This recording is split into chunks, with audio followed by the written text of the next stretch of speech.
Dale Reynolds Gaming, racing excellence.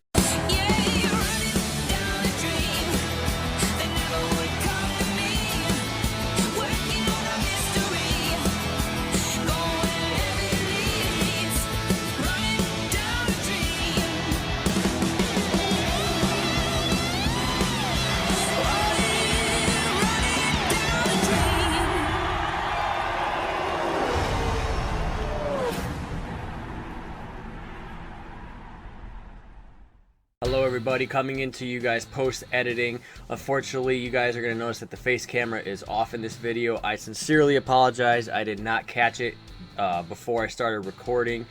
The microphone and the game audio are still matched up, but the face cam is lagging behind a little bit. I don't know why that is. Could be my fault, but who knows. My apologies to that. The face cam is going to be off. I had already gone in and saved it after this, so I couldn't go back, and I'm not fucking redoing it. So you guys are going to have to deal with the off-time face camera. I apologize for that. This is why we don't have nice things. Or we can't have nice things anyways. So hopefully you guys still enjoy the video for what it is. And let's get to it. NASCAR Thunder 2004, the Rookie Championship Challenge starts now. Well, hello everybody. My name is Dale Reynolds, and I thank you so very much for coming back and tuning into this brand new NASCAR Thunder 2004, the Rookie Championship Season Challenge in Career Mode. I am laying down the law and inviting the challenge to every single one of you and everybody else on YouTube that I see playing this game. Gonna try and challenge ourselves to win the championship in our rookie season in career mode. I feel like it is possible, and I am going to set the bar for everybody else to try and match here for the rookie season in NASCAR Thunder 2004. NASCAR Thunder 2004 is my favorite console NASCAR game of all time, and I am excited to bring this to you. It's going to be challenging, but it's going to be fun, and I thank you for coming along on the ride with me. I'll preface every video by showing you guys the rules because I don't fudge. It's a legend difficulty, 10% race link, no assists. Everything is as simulation as possible. Gonna be awesome. Everybody who I see play this game on YouTube, Real Radman, N2SC4R, JC, Winvow, What If, everybody that play this game, playing this and doing this Rookie Championship Challenge because I want to set the bar. My background with sim racing, I want to set the bar for what everybody else tries to match.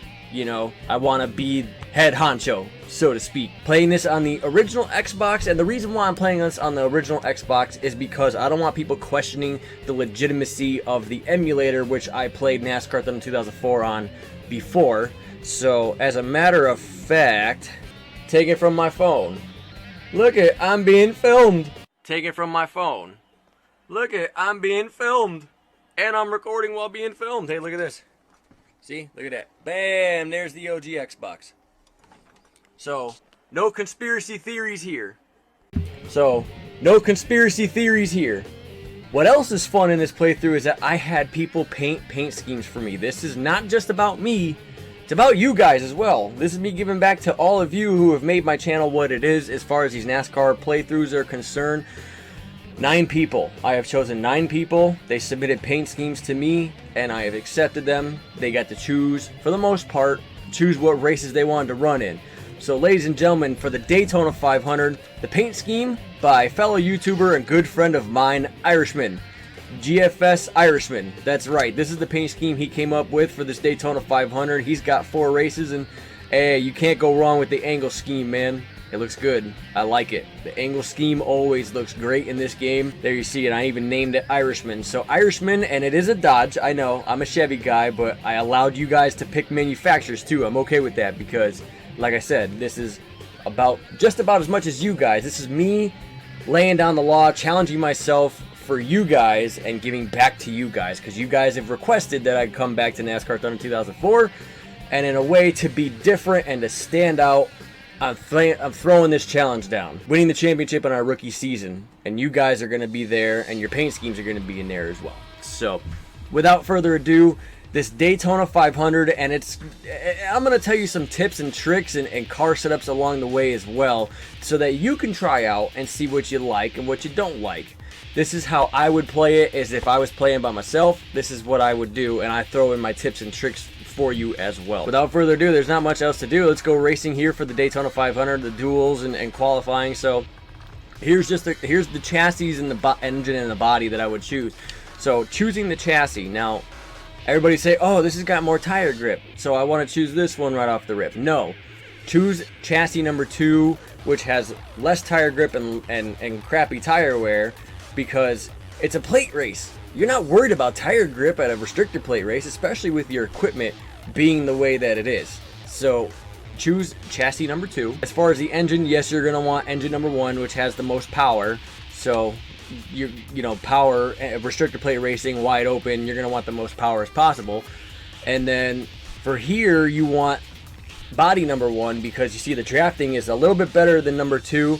Everyone says, oh, the downforce. You don't need no damn downforce at a restrictor plate track. Pick body number 1 because you got a little bit better drafting on that one than you do on the other one. So we got a car rating of 52. Everything as far as how well we're going to be able to accomplish this challenge to win the championship, it all hinges on Daytona. Daytona in of itself is almost a wrinkle at the start of the career mode. If you can finish good, that means you can immediately start building, doing the R&D, getting your car up to speed, getting your stuff better. So this is going to be more of a factual kind of thing, because everything that you do, how fast you get up to speed and how fast, you know, you can start building your stuff, all hinges on your performance in the very first Daytona 500. Here's the car setup that I will be using. So manual transmission. And the reason why we go with a manual transmission is that, number 1, it's just my preference. I love manual transmissions. I drive a stick every day in real life. I love manual transmissions. I like controlling the car. So manual transmission, and not only that, but because of the way that the power band is at the plate tracks. The engine power band is very low in this game. It actually is accurate to what the restrictor plate races were back at this time. The power band is between 6,500 and 7,000 RPMs. Anything over like 7,200 RPMs, the car falls on its face. When you have an automatic transmission, it's going to try and tack it up and tack it up and tack it up, gain as much speed. Do the manual transmission and shift a little early. I'll show you that one when we go qualifying. Tire pressure, 30 pounds. And if you run tire pressure anywhere other than 30 pounds at a restrictor plate track, you need to be tarred and feathered. You do not need handling as far as the tire pressure is concerned at a plate track. Higher tire pressures means lower rolling resistance, means the ability to scrub less speed in the corners and having a little bit of more top speed as well. 30 pounds at a restrictor plate track, period. So for the suspension here, we got 10% front springs. And why 10% on the front springs? Because for whatever reason, the EA Sports games always think that if you slam the front springs, it brings the nose of the car closer to the ground. Slamming the front end down, and you're keeping that minimum ground clearance to the track, making the car effectively more aerodynamic. But why the rear springs? Why are the rear springs so high?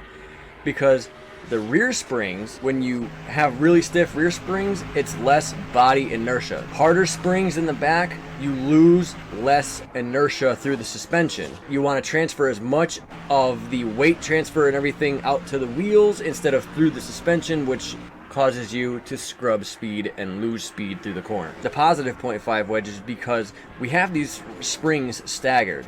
This car is going to be really, really twitchy, so just the half round of wedge up is just a security thing. That's just a preference for me. And as far as the gear ratios are concerned, I am running pretty much the same thing as a preset 10, just a couple minor differences. Preset 10 is a 360 first, 180 second, 115 third, and an 85 fourth. I'm running with a 340, 175, 110, and 84. And actually, as a matter of fact, I'm going to shorten this third gear because I want this thing to be in fourth gear when we go qualifying.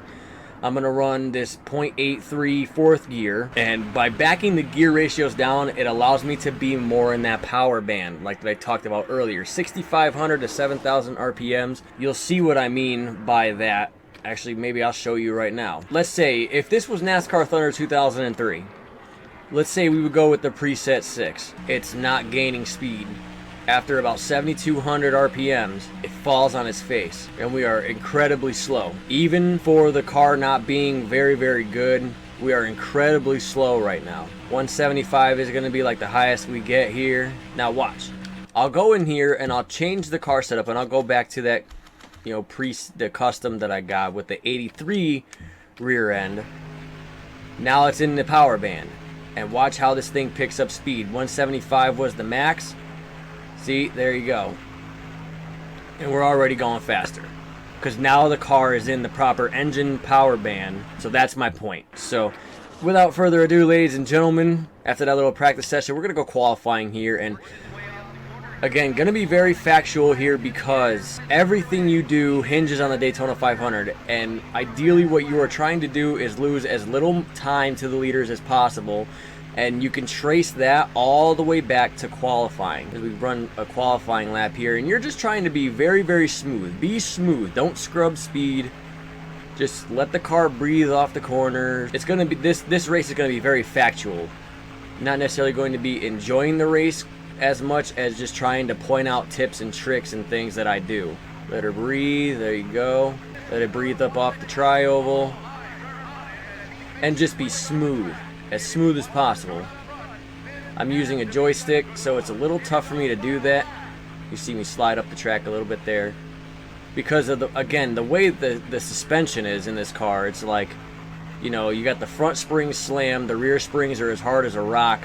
You know, it's gonna be a little unstable.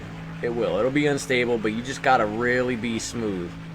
Just be smooth. Don't be jumping. Don't be slamming on that joystick and going back and forth and jumping it and all that other stuff.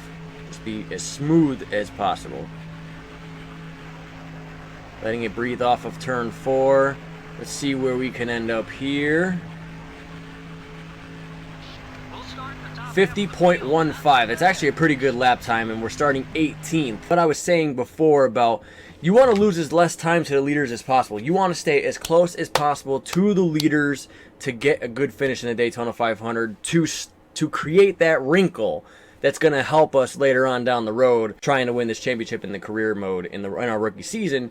And it traces all the way back to qualifying. Qualify good, get a good finish in the duel, and then draft in the 500 for the first 2 pit stops, play the strategy, and then hopefully find yourself up front at the end of the Daytona 500. Qualified 18th, but it's going to be 9th in duel number 2. So here we go, ladies and gentlemen. Going to race the Gatorade 125.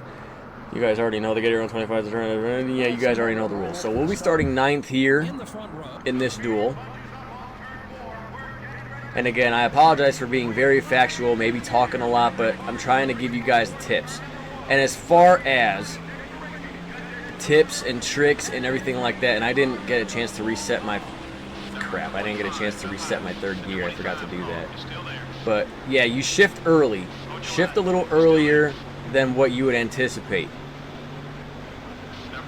I usually will shift at 100 miles an hour and 155 miles an hour. I think the game shifts at, like, if you had an automatic transmission, it would shift at like 110 and, you know, 155. Ward Burton, really? So in this duel, all you're trying to do is pass as many cars as possible. Because again, you want to start, the closer to the front you can start in the 500, the better. Share a little draft with Ward Burton here. Again, just be smooth. Share draft if you need to. People like Ward Burton, Ryan Newman, Jamie McMurray, you can draft with those guys and they won't run away from you. So be on the lookout for them. Tony Stewart, Dale Earnhardt Jr., Jeff Gordon, with guys with incredible cars, you will not be able to draft with them and make up any time. So work with the guys that you know you could stick with and try to make up some spots that way. Like I'm working with Ricky Craven right now. Ricky Craven and I should be okay. He's not going to run away from me. I just hope that the AI don't. Anytime that you share draft with the AI in this game, especially at the plate tracks, it's all of a sudden they're like, oh, I want to ride the outside. No, stay on the inside, damn it. Make up some time. And see how Ricky Craven is moving to the outside lane. Like, I don't like that. I want to be able to have them ride the bottom. See how he's up top? I don't like that. Ride the bottom. And again, really, you're just looking for as many spots as possible. I'm trying my best right now to draft with Ricky Craven and see if I can't move. See if we can get a couple of stragglers out of that front pack and pass them for more spots. Of course, Ricky Craven now way up at the top of the track. If I know we can't pass any more cars, I will just pass Ricky Craven and gain that spot. So I'm going to pass Ricky Craven because he's not doing anything. We're not going anywhere. I'll take that 7th spot. I'm not going to clear him here, unfortunately. I got Johnny Benson underneath on here now, so let's see if Johnny Benson will be able to give me a little bit of a, not really. Didn't really give me a push there, so, but we will clear Ricky Craven this time. Up to 7th, and I hate how these guys are all up at the top. Like, we need to make up some time, need to make up time and pass cars like you would think it, you know, you would think to ride the bottom, but got somebody blowing up here. I don't know if it's whoever the pole sitter is. That's Joe Nemechek. So that's another spot there. Joe Nemechek is blowing up, so now we're up to 6. Hopefully that'll be good. Hopefully Joe Nemechek was not on the pole. And now it's just defense mode. I know I'm not going to be able to pass any more cars, gain any more spots, so now it's just straight up defense mode. I'm going to go up here. Ricky Craven's going to get the run. I'm going to shut his run down. Go back up to the top. Kurt Busch is going to have a nice little run here. Ricky Craven's falling back, so just merging with Kurt Busch. And 6th place, Dale Jarrett, Michael Waltrip, Kevin Harvick, Tony Stewart, Dale Earnhardt Jr. the top 5. We finished 6th, so I do believe that's going to be 12th. Yes, it is 12th for the Daytona 500. We'll be starting 12th. That's a good starting spot for the Daytona 500. It is very good. Let me adjust that 3rd gear. There we go. Adjusting that 3rd gear back down. So once again, thank you very much to Irishman for submitting this paint scheme. It is a beautiful scheme. I hope we can get the win in this Daytona 500. That would be very, very cool and very awesome, kicking off the career mode that way. So we would be able to get to building immediately and really, really help out our chances to win this championship season in our rookie years. Ladies and gentlemen, let's go racing in the Daytona 500. The 83 car has teamed up several times on the track with Ricky Craven. And that should help him down the road. Having some drivers who don't protect their position so seriously makes a couple less guys you don't have to work so hard to get around.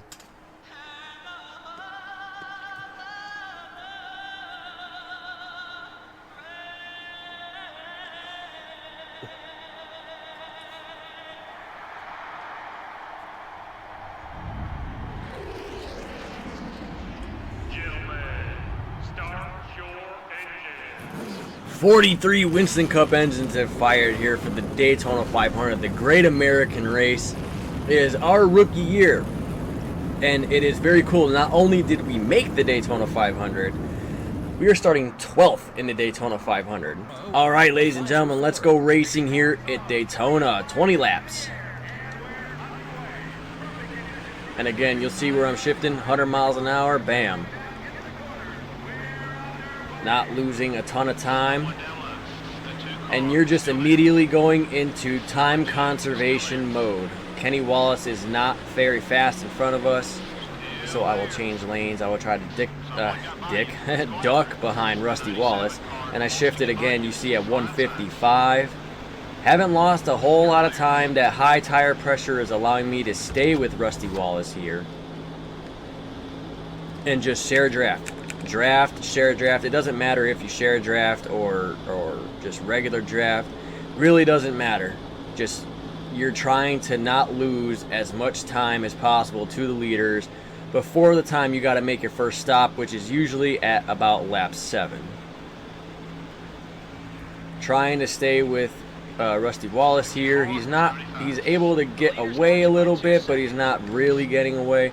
I'll pad the brake a little bit because the game has a buffer where if you run up on a guy, it's going to slow you down to an effort to make you not hit them.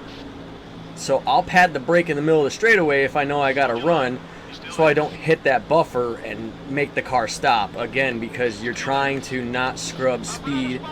If you slow down, once you get the momentum built up in these cars, you can stay with somebody. But if you run up on somebody and it takes all your momentum away, it'll go away quick, and you won't be able to get back up to speed as fast as these guys. And I hate how Rusty Wallace is riding the outside lane. Trying to not lose as much time as possible, and here he is riding the outside lane. Ideally, you want to be about 6.5 seconds behind the leader by the time you make your pit stop. And that's what we're looking for. The target delta is about 6.5 seconds. And Rusty Wallace not riding the bottom is really irritating me. Really, really, really irritating. I would work with Johnny Benson, but yeah. Padding the brake a little bit there, so that it doesn't kill my momentum when I do come up to his bumper. It's better to draft than not draft at all. And I mean that. Like, it is so much better to just ride around in somebody's draft and, you know, just draft as much as possible. That's what it is. Just draft as much as possible. And again, he pulled away a little bit there. Again, kind of bumping the brake a little bit so I don't run up onto him like crazy and kill the momentum. Now he's at the bottom. I like that. Go ahead, run that bottom, Rusty. That's good. Looking in the mirror, there's really nobody behind us, so I kind of like that. I kind of like how I don't have to focus so much on trying to block advances from other people. You see, we were still 4.4. We're well within that delta still. Here goes Johnny Benson. Maybe I'll work with Benson here because Benson is working the bottom lane.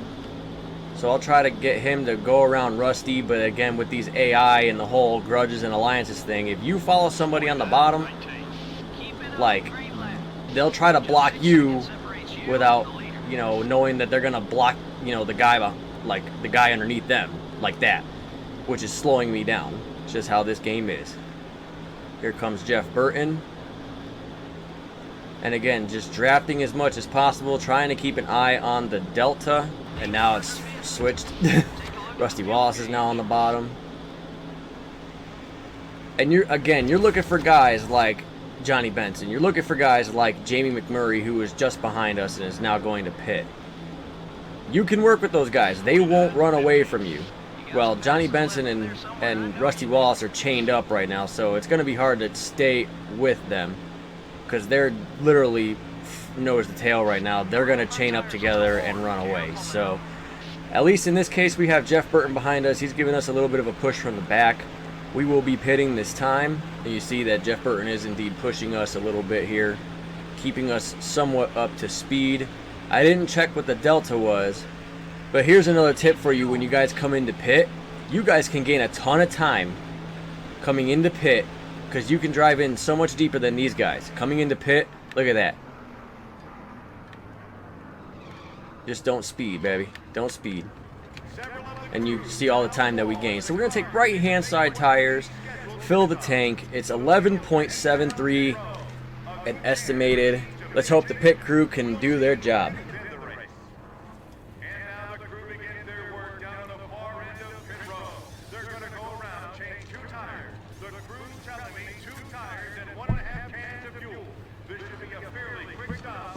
Good stop. Good. You see that we did get beat out of pit road by Dale Jarrett, but that is okay. Track's clear. Go ahead and merge. We're in second. See all the time that we gain? And we'll be able to gain even more time here because these guys, you're supposed to be able to merge onto the corner like this. The grid line is only to the end of the front straightaway. So you see that we got Sterling Marlin and Dale Earnhardt Jr. They're coming up behind us. We pulled away from those guys coming out of pit lane like Kevin Harvick. I'm going to try to halt Sterling Marlin here just a little bit. Try to halt him just a little bit. But you can see that we are in second. After the first round of pit stops, we have gained time. Dale Jarrett is just way out there and gone. But now we're pretty much up to speed here. I would like to... I didn't mean to hit Michael Waltrip. I wanted to just try and check him up a little bit. But see if I can't work with Sterling Marlin here. Ride with him. Of course, he's going to now ride the top lane because I'm drafting him. So I'm going to dip below here. Michael Waltrip is to my inside. Try to dip below.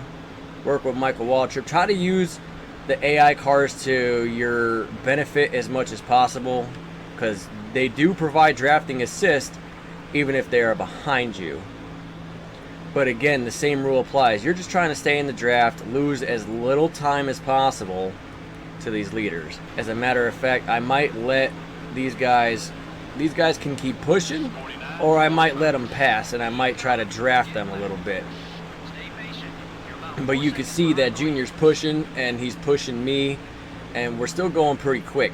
And it's almost better for them to push anyways, because, you know, they can run away from you. Ricky Rudd's going to get a nice run here. I want to be able to draft with Michael Waltrip. Whoa, that's tight.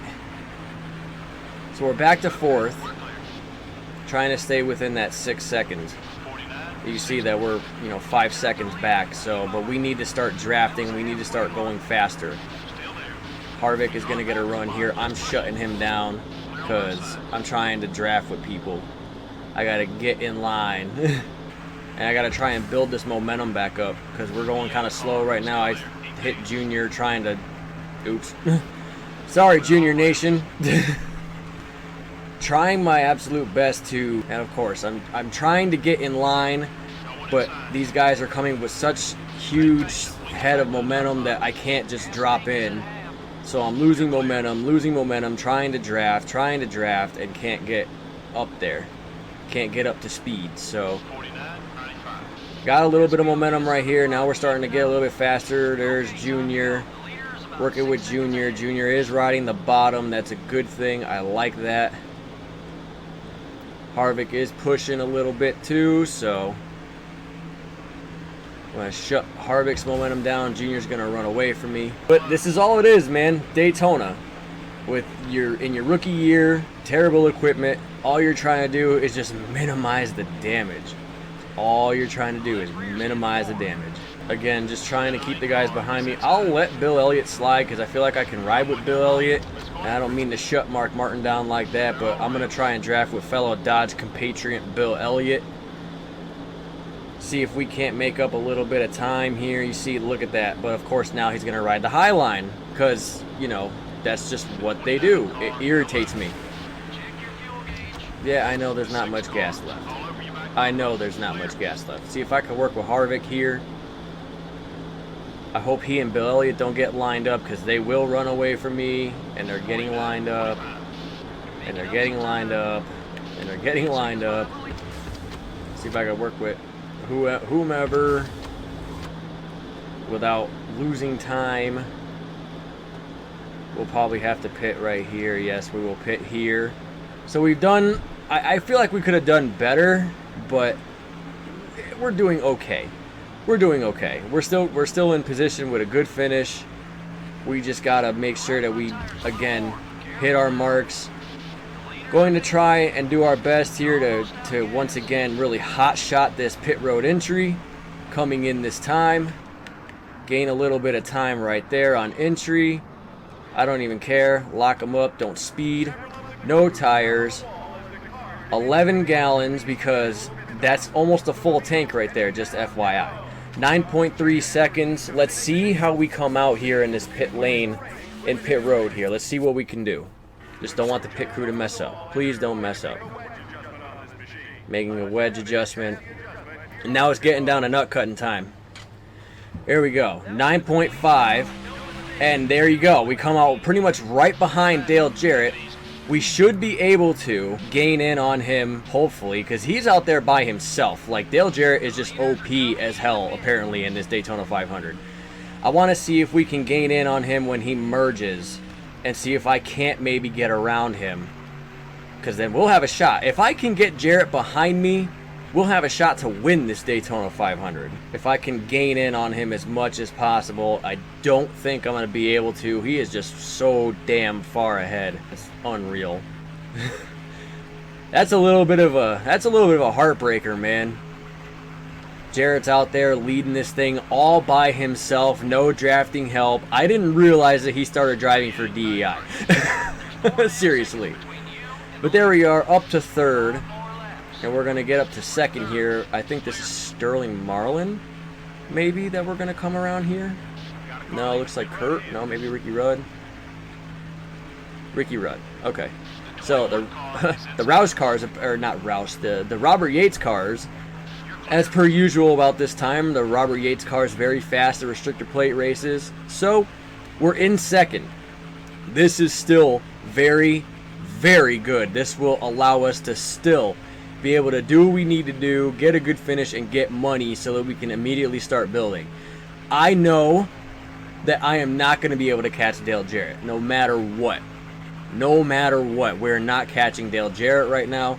So now, mirror on, full defense mode. We got a little bit of gap back to Ricky Rudd right now. It looks like Ricky Rudd and a couple other cars have merged together. Just want to make sure that they don't get like a super run on you and then just blow your doors off. But it don't matter. Block like your life depends on it. Yeah, Dale Jarrett is way out there. So, again, we took no tires. So, how are the tires looking? I mean, we're red on the left front. It's going to be a little bit of a challenge to block these guys. You're not going to have the maneuverability. So, you have to kind of anticipate the run, anticipate the block like that. You kind of have to anticipate it like that. Because you don't have the ability, especially in the middle of the corner, to just change lanes. 2 laps to go here in the Daytona 500 with Irishman's paint scheme trying to finish second at least here in this Daytona 500 and pick up the big payday. Dale Jr. has got a nice little push there. I know Ricky Rudd's coming up on the bottom, so I had to start turning early. And now I got to start drifting up a little early. Here comes Junior. And here comes Ricky Rudd. Just full on defense mode, man. I'm looking at the mirror more than I'm looking out the front because I know there ain't nothing up front. Junior's gonna get the run here. I'm gonna dive up. Oh, Ricky Rudd. Oh, he got around me, son of a bitch. No, get back here. White flag, 1 more lap to go here at Daytona. Get back here, Ricky Rudd. Get back here. I want that second place. 49, 47. Come on, buddy, push it. We can pick up some more spots. Yeah, slip up, Ricky Rudd. Slip up. Come on, Junior. Give me a little bit of a push here. Give me a little bit of a push. Maybe I get a good run down the backstretch, and maybe I'll have a chance for Ricky Rudd to get that damn spot back. Come on, baby. Give me a nice little push here. Son of a gun. Number 8, all over your back bumper. Kind of playing defense mode, but also using Ricky Rudd as a draft. Junior runs into the wall. Here comes Michael Waltrip. Just shut that run down kind of forcefully. We're going to come home third in the Daytona 500, which sucks, man. I wanted that second spot, but oh well. Still a great day. Mission accomplished. Top 5 in the Daytona 500. Alright, so look at that. Rusty Walls is a 96 Ally. Johnny Ben's a 28. Junior +6. Harvick +6. So we gain a lot of respect out there. This right here is what I was talking about. Race winnings. We almost got $1 million alone in race winnings because we finished third. Sponsor income was not very much, so we now have a bank total of $1.14 million. That is super important. So now we can immediately start going to work and building the team. That's why it is so important and so critical to where you finish in the Daytona 500 as far as us being able to successfully complete this rookie championship challenge. So immediately, right off the bat, guess what? Shop additions. We're going to add the chassis shop. And it's $750,000. We have the money for that. Available in 3 races. Let's do it. The chassis shop, bam, there it is. Let's immediately start going to work here, and on the car that we used in Daytona, immediately start overhauling. You can see the difference between a repair and overhaul. It's going to bump the tire wear up to 52 and a durability from 52 to 58. So immediately start overhauling. And we're barely going to have enough cash after this is all over. So immediately overhaul the engine. And the engine, I don't care if it's only going to be a durability, but overhaul it to a 59 at $110,000. And then take this body, we're going to overhaul it. Downforce to 51 to 52, drafting 53, and durability 53 to 58. So immediately start going to work. And you see, we're broke. We barely made it. We had $1.14 million at the end of Daytona 500. It is now $70,000. So we're essentially effectively almost where we began before Daytona. So we pretty much broke even, but that is why it's so important to run good at Daytona, because it allows you to do that right there. You immediately can start going to work, doing the R&D, doing it as fast as possible, and overhauling the engine, body, and chassis as fast as possible, making your stuff better already after just one race. Here are the point standings. Dale Jarrett, Ricky Rudd, yours truly, Michael Waltrip, Dale Earnhardt Jr. the top 5 with Mark Martin, Sterling Marlin, Kevin Harvick, Jeff Burton, and Bill Elliott in the top 10. That is the points after race number 1 of 36 in this rookie championship season challenge. Thank you very much for tuning in. My name is Dale Reynolds. Thank you very much for watching this video. I hope you guys like the little tips and tricks and the setup. Feel free to go ahead and try what I showed you in this video so that you can possibly do the same as me in this rookie championship season challenge. If you like what you saw, be sure to like, share, comment, subscribe, hit the bell next to the subscribe button. This way you get notified anytime I put up any video. Big thank you to Mr. Irishman, who's a good friend of mine, for painting this car for the Daytona 500. We come home third. I hope you're pleased with that, Irishman. Thank you very much for painting the car and allowing me to run it. Until then, be safe, have fun. I will see you guys on the next race, which is going to take place at the Subway 400 at Rockingham. Till then, I'm out of here, guys. Deuces. Make the ground shake.